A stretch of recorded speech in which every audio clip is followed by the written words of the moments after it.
सूत गौरी पुत्र इंद्र के विषय में नारद को सावधान करते हैं। सिंधु की तपस्या को खंडित करने के लिए देवगण प्रयास करते हैं, परंतु सूर्यदेव के हस्तक्षेप से देवताओं का प्रयास असफल हो जाता है, जिससे सिंधु की सफलता निश्चित हो जाती है और देवताओं की चिंता बढ़ जाती है। उधर अदिति श्री महागणेश का स्मरण कर उन्हें अपनी व्यथा बताने का प्रयास कर रही है। आपकी कृपा से प्राप्त मेरा पुत्र महंकट मुझे बिना बताए अदृश्य हो गया है। वो कहाँ है परमदेव? आप शीघ्र उसे मेरे पास भेजें, अन्यथा मैं अन्न जल का त्याग करके अपने प्राण त्याग दूंगी। मैं महंकट के बिना नहीं रह सकती। महागणेश, मेरी सहायता करें, मुझ पर दया करें परमदेव। देवी अदिति। स्वामी, कहाँ है मेरा पुत्र महंकट? वो हमसे बाल लीला कर रहा था ना? कहाँ है मेरा पुत्र? देवी अदिति, पुत्र महत्कट का हमसे दूर चले जाना उसकी बाल लीला नहीं है। अवश्य ही परम देव श्री महागणेश की कृपा से हम वंचित हो गए हैं देवी। ये हम क्या कह रहे हैं स्वामी? देवी, मैंने इस पर्वत प्रदेश के सभी क्षेत्रों में जाकर महत्कट की खोज की, आसपास के आश्रमों में जाकर उनकी पूछताछ की, परंतु किसी ने भी महत्कट के विषय में कुछ भी नहीं बताया। अदिति, कुछ भी नहीं बताया। यदि मेरा महत्कट लौट कर ना आया तो मैं अपने प्राण त्याग दूंगी। मैंने श्री महागणेश को साक्षी मानकर ये प्रतिज्ञा की है कि महत्कट के लौट कर आने तक मैं अन्न जल ग्रहण नहीं करूंगी। देवी, अपने आराध्य को प्रतिज्ञा के बंधन में बांधना उचित नहीं होता है। परम देव श्री महागणेश की कृपा सदा से हम पर रही है। हम पर और अधिक कृपा करने के उद्देश्य से उन्होंने महत्कट को हमसे दूर किया होगा। देवी, मैं एक पल के लिए भी महत्कट से दूर नहीं रह सकती। मेरी प्रतिज्ञा अटल है। यदि मेरा पुत्र लौट कर ना आया तो मैं अपने प्राण त्याग दूंगी। दुष्टा, शुभ कार्य में देर न कर। अब तेरा महत्कट कभी लौट कर नहीं आएगा। नहीं। वो दैत्य शक्ति के उत्कर्ष की संभावना देखकर श्री महागणेश की शरण में चला गया है। इस समय मेरा मन दुखी है दीदी। मुझे अपनी बातों से और दुख ना दो। अब दुख और आंसुओं से तो तेरा जन्म जन्मांतर का संबंध है दुष्टा। अब तेरे भाग्य में दुख की काली छाया ने अपना डेरा बना लिया है। तेरे दोनों पुत्र इंद्र और सूर्य घोर शत्रु बनकर एक दूसरे से टकरा रहे हैं। उनकी शत्रुता से दैत्य जाति को अवश्य लाभ होगा, अवश्य। ये असत्य है। मेरे पुत्र एक दूसरे के शत्रु हो ही नहीं सकते। तुम मुझे पीड़ा पहुंचाने के लिए इस असत्य का प्रयोग कर रही हो। दैत्य गुरु शुक्राचार्य की भविष्यवाणी कभी असत्य नहीं हो सकती। अब तुझे मुझसे शत्रुता का दुष्परिणाम भोगना ही होगा। दीदी, तुम ये उचित नहीं कर रही हो। महत्कट के चले जाने से वैसे ही हम व्यथित हैं। उचित यही होगा कि तुम यहाँ से लौट जाओ दीदी। हाँ, इस अभागन कलंकिनी का मुख देखना मुझे भी प्रिय नहीं है ऋषिवर, किंतु इसने दैत्य माता दिति का घोर अपमान किया है। इस पर संकट के बादल मंडराए, ये देखने का अवसर दैत्य माता कभी चूक नहीं सकती। अब इस संसार की कोई भी शक्ति इसकी रक्षा नहीं कर सकती। अब इस संसार पर दैत्य जाति के साम्राज्य का समय आ गया है। हाँ, अवसर आ गया है। प्रणाम माताश्री। प्रणाम पिताश्री। प्रणाम ज्येष्ठ माता। हाँ। पुत्र इंद्र, क्या जो कुछ भी मैं सुन रही हूँ वो सत्य है? क्या तुमने अपने भाई सूर्यदेव के साथ शत्रुता प्रारंभ कर दी है? माताश्री, भैया सूर्यदेव ने मुझसे शत्रुता करके उग्र पुत्र सिंधु दैत्य को मेरे विरुद्ध वरदान देने का दृढ़ निश्चय कर लिया है। पुत्र, क्या सिंधु दैत्य सूर्य की निष्ठा से आराधना कर रहा है? हाँ पिताश्री। आराधना करने वाले को उसका प्रतिफल देना विधि का निश्चित विधान है पुत्र। सूर्य सिंधु दैत्य की आराधना का प्रतिफल देकर अनुचित नहीं करेगा पुत्र। ये जानते हुए भी कि उनके वरदान से देवताओं पर संकट आ जाएगा। संकट की चिंता करने वाले कभी आराध्य नहीं बन पाते पुत्र। संकट की चिंता राजनीति कर दी है। तुम्हारा भाई सूर्य संसार को प्रकाशित करने वाला और आराध्य भी है। आप कुछ भी कर लें ऋषिवर, आपके पुत्र इंद्र का स्वार्थ जगत विख्यात है। अपने स्वर्ग पर संकट देखकर वह कुछ भी करने के लिए संकोच नहीं करता। पुत्र इंद्र, तुमने सिंधु की तपस्या भंग करने का कोई अनुचित प्रयास तो नहीं किया? देवताओं का हर अनुचित प्रयास व्यर्थ हो चुका है। सूर्य देव की शक्ति के सम्मुख देवताओं को पराजित व अपमानित होकर भागना पड़ा है। क्या ये सत्य है इंद्र? तू कुछ भी कर ले दुष्टा, अब वो ही होगा जो मैंने कहा है। असुरों को स्वर्ग पर अधिकार करने से अब कोई नहीं रोक सकता। मैं देवांतक और नरांतक को प्रेरित करूंगी कि वे ब्रह्मा जी से वरदान प्राप्त कर सिंधु दैत्य से पहले ही स्वर्ग पर अधिकार कर लें, जिससे तेरे दोनों पुत्रों की शत्रुता का लाभ लंबे समय तक दैत्य जाति उठाती रहे।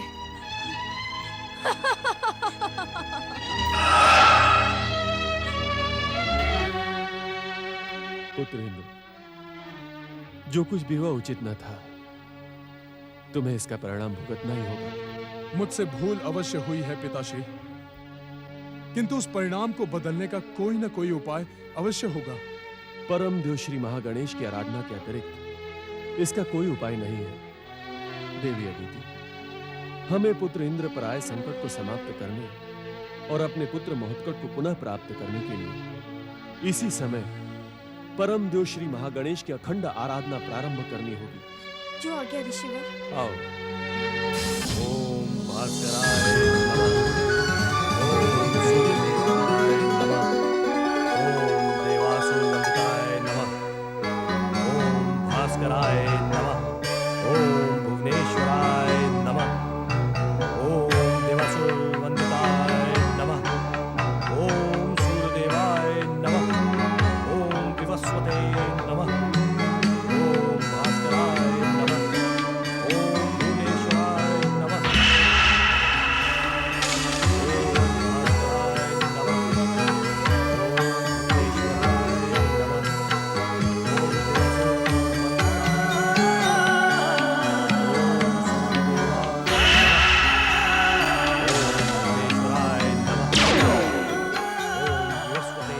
वत्स सिंधु, मैं तुम्हारी कठोर तपस्या से प्रसन्न हूँ। अपना इच्छित वरदान मांग लो। मैं तुम्हें वो सब कुछ देने के लिए प्रस्तुत हूँ जो तुम्हारी माता महारानी उग्रा मुझसे प्राप्त नहीं कर पाई थी। आंखें खोलो वत्स, आंखें खोलो।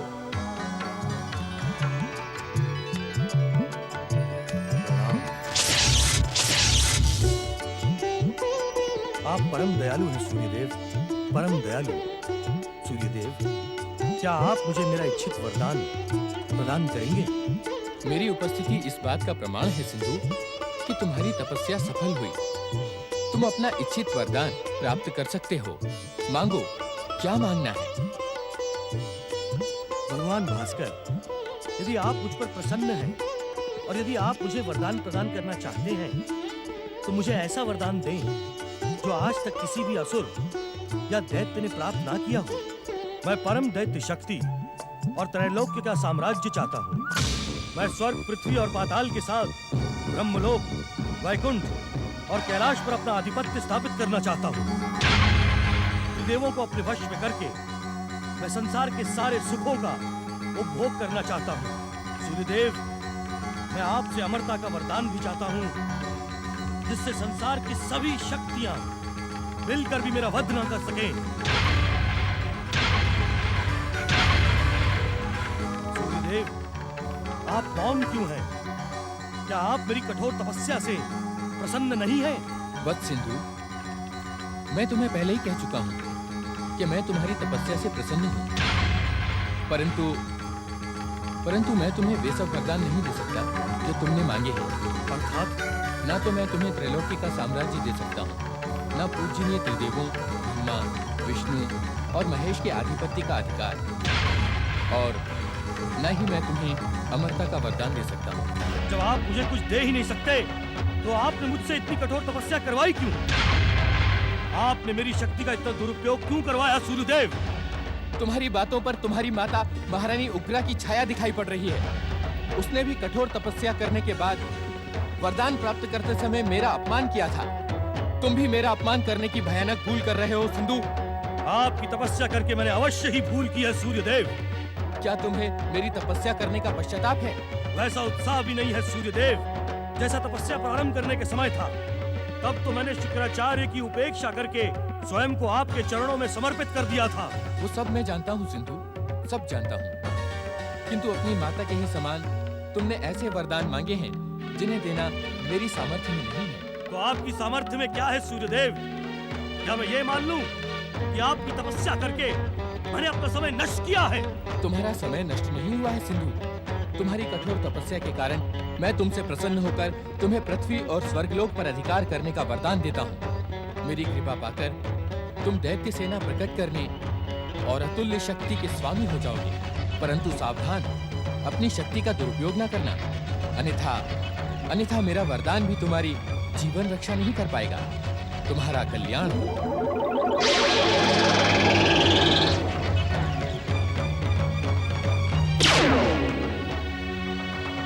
इतने निम्न वरदान देकर आप मेरे साथ छल नहीं कर सकते सूर्यदेव। आपको मुझे मेरे इच्छित वरदान प्रदान करने ही होंगे। आपको प्रकट होना ही होगा सूर्यदेव। प्रकट हो सूर्यदेव, प्रकट हो सूर्यदेव, सूर्यदेव प्रकट हो। इस मूर्खता के दोषी भी तुम स्वयं हो सिंधु दैत्य। यदि तुमने मेरा परामर्श मानकर हम दैत्यों के आराध्य भगवान शिव की तपस्या की होती तो इस प्रकार निराशा का मुंह न देखना पड़ता। सूर्यदेव से वरदान पाकर भी तुम दुखी हो, निराश हो। अब भी समय है सिंधु। मैंने तुझ जैसा निर्लज्ज व्यक्ति नहीं देखा। तू तो गुरु कहलाने के योग्य ही नहीं है। तुझे दैत्यों का गुरु किसने बना दिया? मूर्खता की बात ना कर दुष्ट। जिस प्रकार तुमने अपने समय और तपस्या का दुरुपयोग किया है, ऐसा दुरुपयोग किसी दैत्य ने नहीं किया। मैं दैत्य जाति का शुभ चिंतक हूँ। मेरा परामर्श मान और इसी क्षण से शिव आराधना प्रारंभ कर दे। कौन शिव? तू बार बार शिव का नाम लेकर मेरे क्रोध को क्यों उत्तेजित कर रहा है? क्या तू ये नहीं जानता कि वरदानी सिंधु दैत्य की भुजाओं में अपार शक्ति है जो क्षण मात्र में तेरे शिव की भी शक्ति को माप सकता है? शिव शिव शिव शिव शिव शिव शिव विनाश काले विपरीत बुद्धि। ओम नमः शिवाय। सावधान शुक्राचार्य, सावधान दैत्यों के आराध्य शिव। वरदानी सिंधु दैत्य की शक्ति तुझे युद्ध का निमंत्रण दे रही है।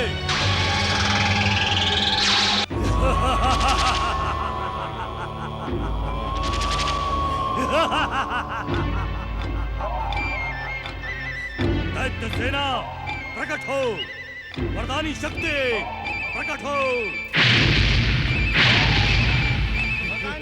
महापराक्रमी दैत्यराज सिंधु की वरदानी महापराक्रमी दैत्यराज सिंधु की। दैत्य वीरों, मेरी इच्छा मात्र से तुम्हें आकार प्राप्त हुआ है। मेरी ही इच्छा से तुम पृथ्वी और स्वर्ग को विजयी करोगे, परंतु उससे पूर्व मुझे मूर्ख शुक्राचार्य की चुनौती का उत्तर देना है।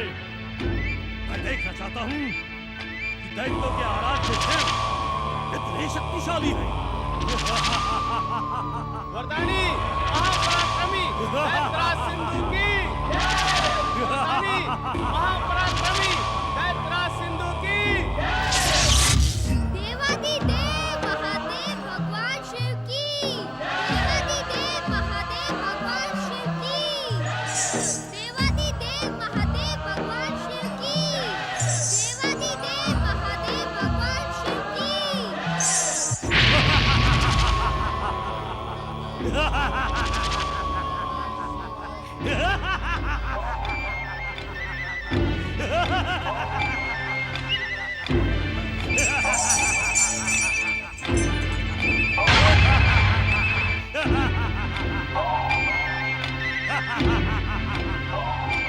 दैत्य सम्राट सिंधु की, दैत्य सम्राट सिंधु की। ये योगी भभूतधारी जो स्वयं अपनी रक्षा नहीं कर सकता, वो मुझे क्या वरदान देगा? मैं इसे उठाकर समुद्र में फेंक देता हूँ। शिव को समाप्त करके ब्रह्मा और विष्णु का अंत भी मैं अपने इन्हीं हाथों से करूंगा। त्रिदेवों का अस्तित्व समाप्त होते ही ये संसार सिंधु की आराधना करने पर विवश हो जाएगा।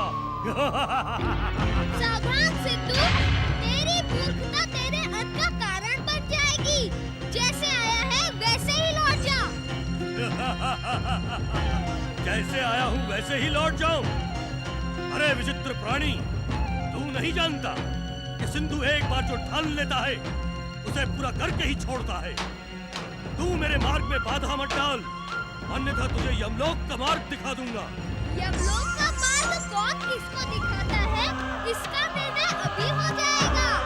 अभी भी समय है दुष्ट, महाकाल भगवान शिव से अपनी दुष्टता की क्षमा याचना करके अपने जीवन की रक्षा कर ले। तू इस सिंधु का मार्ग रोककर क्यों अपना सर्वनाश करना चाहता है विचित्र प्राणी? हट जा मेरे मार्ग से। क्यों अपने जीवन को संकट में डालना चाहता है मूर्ख? अभी भी समय है, लौट जा। जीवन तो तेरा संकट में पड़ गया है विचित्र प्राणी। अब मैं तुझे क्षमा नहीं करूंगा। तेरा क्रोध तेरी विचित्रता का अंत कर देगा।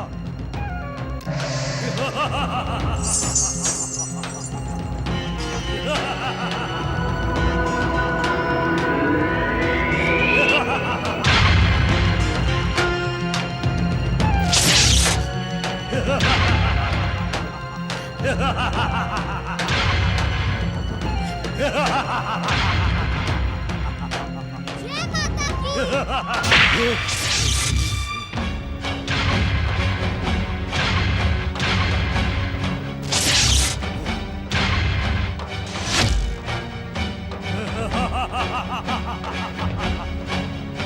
आक्रमण!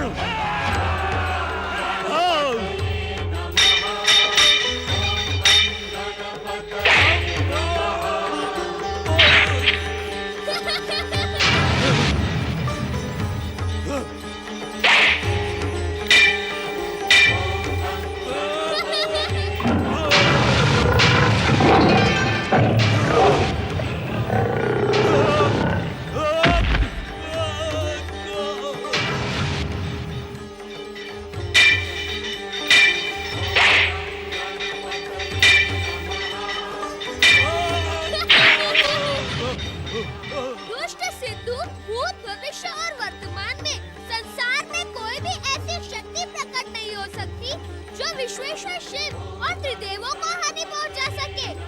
महादेव का अपमान करके तूने अपने आप को दंडित करवाने की भूमिका रच दी है। ले देख यमलोक का मार्ग।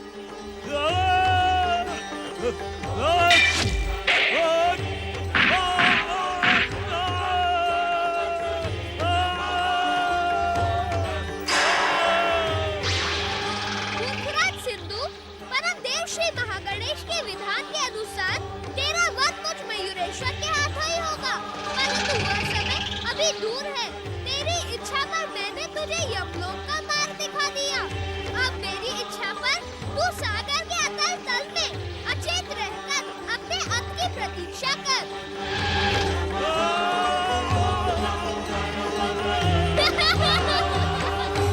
चुप न जाना बड़े भैया, मैं तो लक्ष्य साध ही लूंगा। यदि तुम चूक गए तो हिमाचल वाले यही कहेंगे कि छोटा भाई तो चतुर है, परंतु बड़ा भाई शिव शिव शिव शिव। ये उचित नहीं है अनुज गणेश, तुम मेरी एकाग्रता में बाधा पहुंचा रहे हो। शांत नहीं रह सकते? शांत ही तो नहीं रह सकता मैं, फिर भी प्रयास करता हूँ।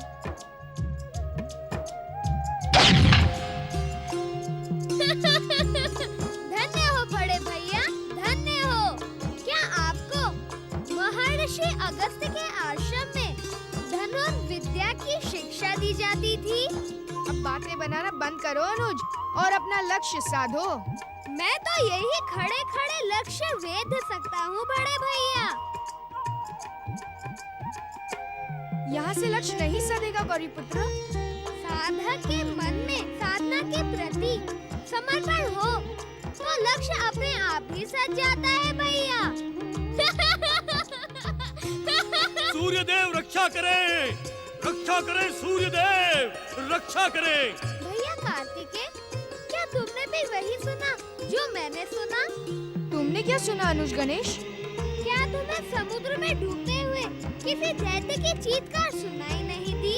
सुनाई तो दी, परंतु तुम यहाँ समझ नहीं पाए कि वह दुष्ट दैत्य कौन था। क्यों कार्तिकेय भैया?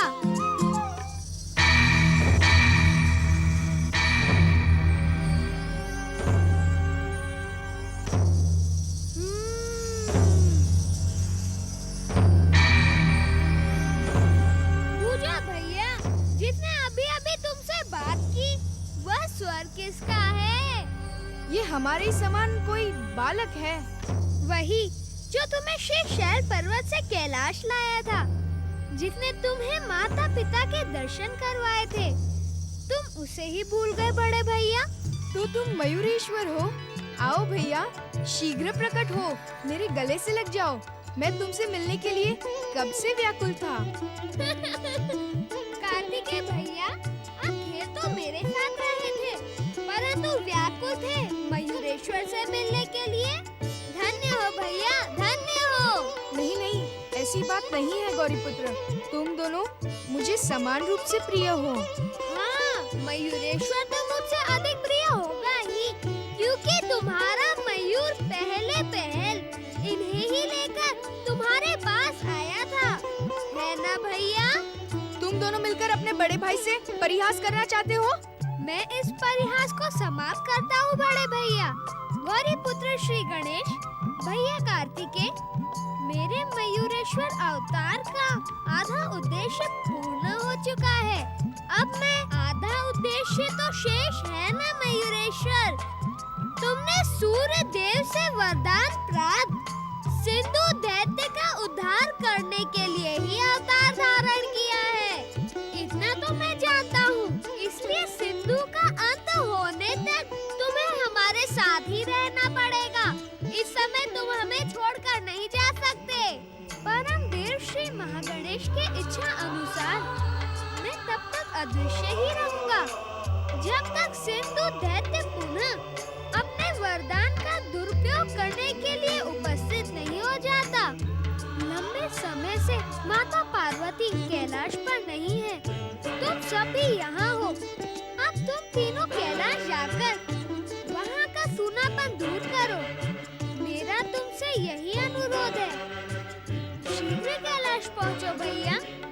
माता पार्वती को लेकर पिताश्री की सेवा में पहुँचो। मयूरेश्वर का कथन उचित है गौरीपुत्र। अब तुम्हें माताश्री को लेकर शीघ्र ही कैलाश पहुंचना चाहिए और मैं श्रीशैल पर्वत की ओर प्रस्थान करूंगा। नहीं भैया, मैं तुम्हें नहीं जाने दूंगा। अब मेरे जाने का निर्णय तो माताश्री और पिताश्री ही करेंगे। यदि वे अनुमति नहीं देंगे तो भला मैं कैसे जा सकता हूँ? मैं माताश्री और पिताश्री से निवेदन करूंगा कि वे तुम्हें जाने की अनुमति ना दें। तुम तो जानते हो एकदंत कि मैं गुरुदेव की आज्ञा लिए बिना ही कैलाश चलाया था। अब ऐसे में उनसे अधिक समय तक दूर रहना उचित नहीं होगा। अर्थात तुमने शेषशैल लौटने का दृढ़ निश्चय कर लिया है। मैं समझ गया। क्या समझ गए गौरीपुत्र? यही कि तुमने मयूरेश्वर से जो कुछ भी कहा वह सत्य था। मेरे प्रति तुम्हारे मन में तनिक भी प्रेम नहीं है। तुम मयूरेश्वर के लिए व्याकुल थे और व्याकुल हो। तुम उसी से मिलने के लिए यहाँ आए थे। नहीं गणपति, ये तुम्हारी भूल है। परमदेव श्री महागणेश के सभी अवतार मुझे अत्यंत प्रिय हैं। अब जब तक तुम मुझे जाने की अनुमति नहीं दोगे तब तक मैं नहीं जाऊंगा। मैं तुम्हारे प्रेम की परीक्षा ले रहा था भैया। मैं तुम्हारे सच्चे प्रेम को जानता हूँ। गुरु से अधिक समय तक दूर रहना अनुचित है। मैं अपनी इच्छाओं को रोक सकता हूँ, परंतु तुम्हारे भविष्य से खिलवाड़ नहीं कर सकता। गुरुदेव के समीप जाने से पहले हमें कैलाश चलना होगा और कैलाश जाने से पहले हमें नानाश्री और नानीश्री की अनुमति लेनी होगी। चलो। तनी ठहरे भैया।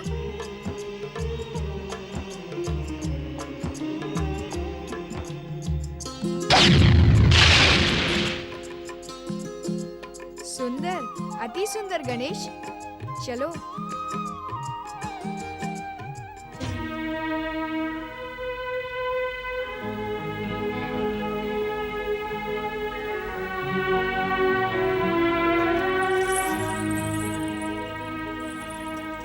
हिमाचल छोड़कर जाने का मन तो नहीं करता, परंतु कैलाश का सूनापन दूर करने के लिए अब तो जाना आवश्यक है। मुझे आज की नहीं पुत्र, कल की चिंता है। कल ये सारा हिमाचल एकदम सूना हो जाएगा। हमने तो सोचा भी नहीं था पार्वती कि तुम इतनी शीघ्र हमें छोड़कर चली जाओगी। नानी श्री, मैं छोटे मुंह बड़ी बात कह रहा हूँ, इसीलिए मुझे क्षमा कर दीजिएगा। अब कोई माता अपनी पुत्री को सदा के लिए तो अपने साथ रख नहीं सकती ना। और आप तो जानती ही हैं कि माता के बिना कैलाश जीवनहीन हो गया है।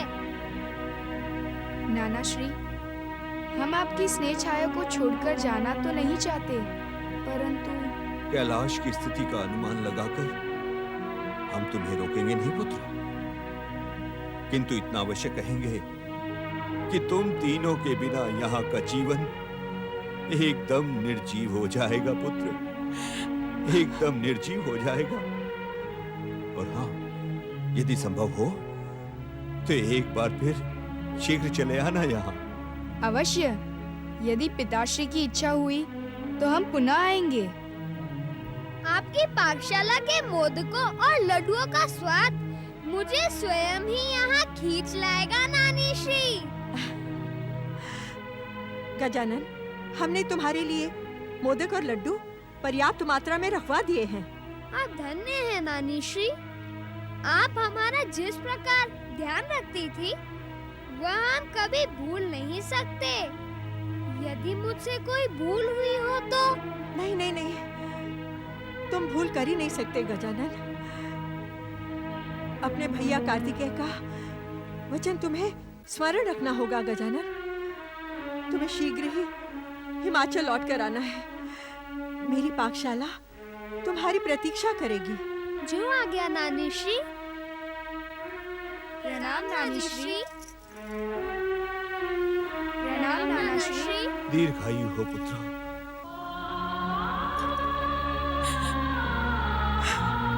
सदा सुहागन रहो पुत्री।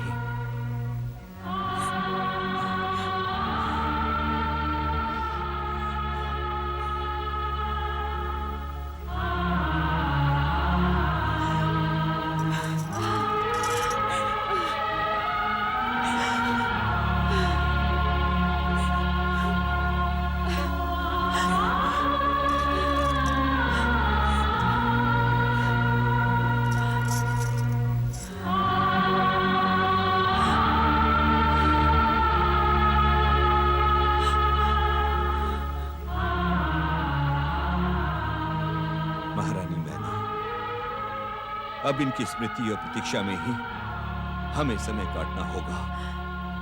इनके बिना एक पल का भी समय काटना बहुत कठिन है महाराज। हाँ महारानी, जैसी महादेव की इच्छा। प्रतीक्षा के पल तो हमें महादेव के चरणों में ही समर्पित करने होंगे। अवश्य स्वामी, महादेव हमें प्रतीक्षा करने की योग्य शक्ति दे। ओम महागणेशाय नमः। ओम परमदेवाय नमः। ओम विश्वकर्ताय नमः।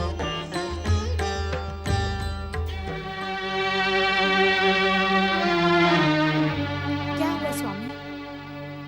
देवी अदिति, अवश्य ही हमसे कोई भयंकर भूल हो गई है, अन्यथा इतने लंबे समय तक परम देव श्री महागणेश की अखंड आराधना करने के पश्चात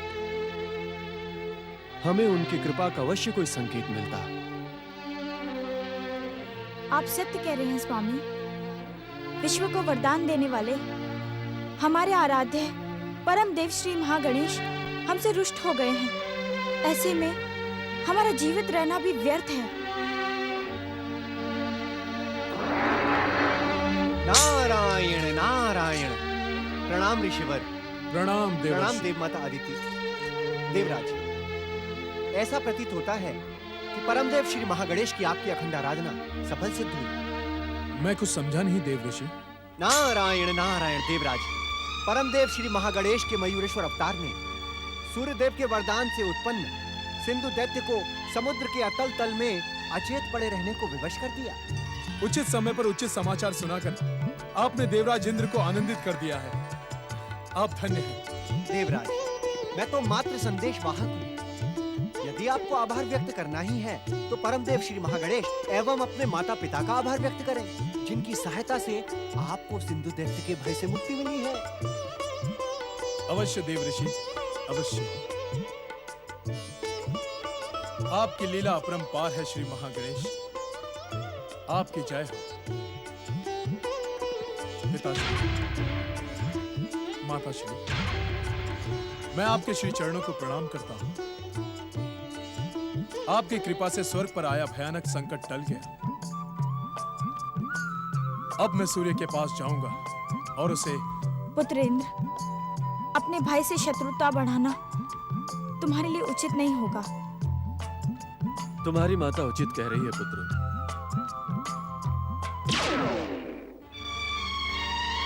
हमें इंद्र को रोकना होगा स्वामी। इंद्र और सूर्य के मध्य शत्रुता विनाशकारी सिद्ध हो सकती है। नारायण नारायण। देव माता अदिति एवं ऋषिवर, कृपया आप निश्चिंत रहें। परमदेव श्री महागणेश की कृपा से दोनों भाइयों को सद्बुद्धि प्राप्त होगी। शत्रुता का ये संकट मित्रता और प्रेम में बदल जाएगा। नारायण नारायण। ओम महागणेशाय नमः। ओम नमः शिवाय। ओम नमः शिवाय। ओम नमः शिवाय। ओम नमः शिवाय। ओम नमः शिवाय। ओम नमः शिवाय। पति परमेश्वराय नमो नमः। आप लौट आई माता। कैलाश पर जीवन लौट आया। माता, अब कभी भी अपनी कृपा से हमें वंचित न कीजिएगा। मेरी कृपा सदा तुम्हारी साथ ही थी। यहाँ न रहते हुए भी मैं सदा तुम्हारे साथ थी। हे महादेव, हमारी प्रार्थना सुने। हमारी प्रार्थना सुने महादेव। हमारी प्रार्थना सुने। हमारी तपस्या सफल करे शंकर। हमारी तपस्या सफल करे शंकर। गजानन, ऐसा प्रतीत होता है कि इन दूर से आते हुए स्वरों को सुनकर तुम्हें कोई आश्चर्य नहीं हुआ? आश्चर्य कैसा बड़े भैया?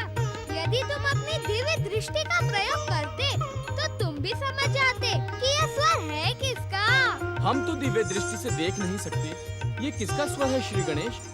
यह स्वर देवांतक और नरांतक दैत्यों का है, जो देवों और नरों का अंत करने के लिए पाताल लोक से पृथ्वी आकर पिताश्री शिव शंकर से वरदान पाने के लिए तपस्या कर रहे हैं।